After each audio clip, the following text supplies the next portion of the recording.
Mayapur Nitaigaur kitchen থেকে সবাইকে স্বাগতম। আপনারা কেমন আছেন? আশা করি ভগবানের কৃপায় সবাই ভালোই আছেন। আজকে আবার চলে এসেছি নতুন একটা ভিডিও নিয়ে। আজকে বানাবো রুটি পরোটার একটা সবজি। এই যে দেখুন, খোসা সহকারে আলুর সবজি। একদম খুব সুন্দর হয় এই খোসা সহকারে আলুর সবজিটা। দেখবেন মিষ্টির দোকানে এই সবজিটা খুব করে থাকে, ঠিক সেম ওই রকমভাবে আমি করে দেখাচ্ছি। তাহলে চলুন দেখে নিই কীভাবে এই আলুর সবজিটা বানাবো। আর তার জন্য আমি একটা মশলা নিয়ে নিয়েছি। এখানে গোটা ধনে নিয়েছি, জিরে, মৌরি, দুটো শুকনো লঙ্কা, একটু গোটা গরম মশলা, একটু জায়ফল। এটাকে প্রথম আমি শুকনো খোলায় একটু ভেজে নিচ্ছি। শুকনো খোলায় প্রথমে একটু ভেজে নিচ্ছি। ভেজে একটু গুঁড়ো করে নিলেই এই মশলাটা হয়ে যাবে। দেখুন মশলাটা ভাজা হয়ে গেছে, আমি একটু গুঁড়ো করে নিচ্ছি। এই যে সবজিটা বানানোর জন্য এখানে আমি একটা কড়াইতে তেল বসিয়ে দিয়েছি। এখানে আমি ফোড়নের জন্য দুটো তেজপাতা দিয়ে দিলাম। আর এখানে আমি দিচ্ছি একটু পাঁচফোড়ন। এই সবজিটা আমাদের পাঁচফোড়ন না দিলে সেরকম সেন্টটা আসবে না।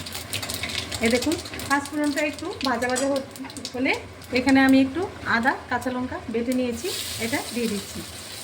আদাটা লঙ্কাটাকেও একটু ভালোভাবে ভেজে নিচ্ছি। আর এখন ফ্লেভারের জন্য আমি এখানে একটু হিংগুলো দিয়ে দিচ্ছি। মশলাটা ভালোভাবে ভেজে নিচ্ছি। এখানে আমি আলুটা দিয়ে দিচ্ছি। স্বাদ মতো লবণ দিয়ে দিচ্ছি, পরিমাণ মতো হলুদ গুঁড়ো দিয়ে দিলাম। এখন ভালোভাবে এটাকে একটু মিশিয়ে নিচ্ছি। এখানে একটু কাশ্মীর লঙ্কা দিয়ে দিলাম। লঙ্কাটা প্রথমে দেওয়ার কারণ হলো কাশ্মীর লঙ্কাটাও যাতে ভাজা ভাজা হয়ে যায়।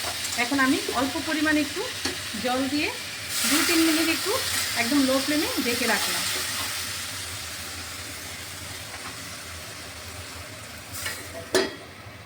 ঢাকনাটা করে দিচ্ছি।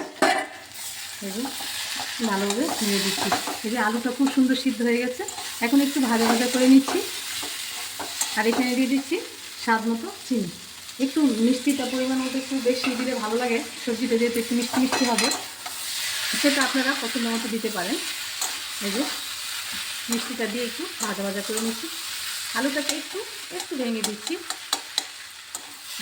এখন আমি পরিমাণ মতো জল দিয়ে দিচ্ছি, যেহেতু সবজিটা একটু মাখা মাখা থাকবে।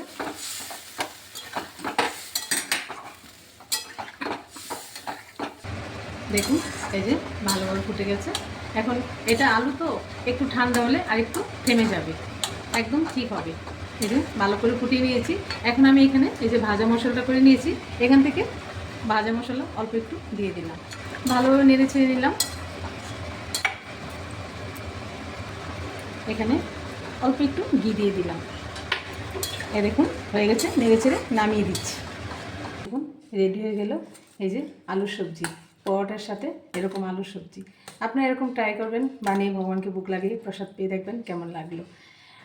রেডি হয়ে গেল। এখন আজকের মতো ভিডিও এখানেই শেষ। এখন আমি পরোটার সাথে এই আলু তরকারি দিয়ে গণি থেকে বুক লাগিয়ে দেবো। আপনারা সবাই ভালো থাকবেন, সুস্থ থাকবেন। আবার দেখা হচ্ছে পরের ভিডিওতে।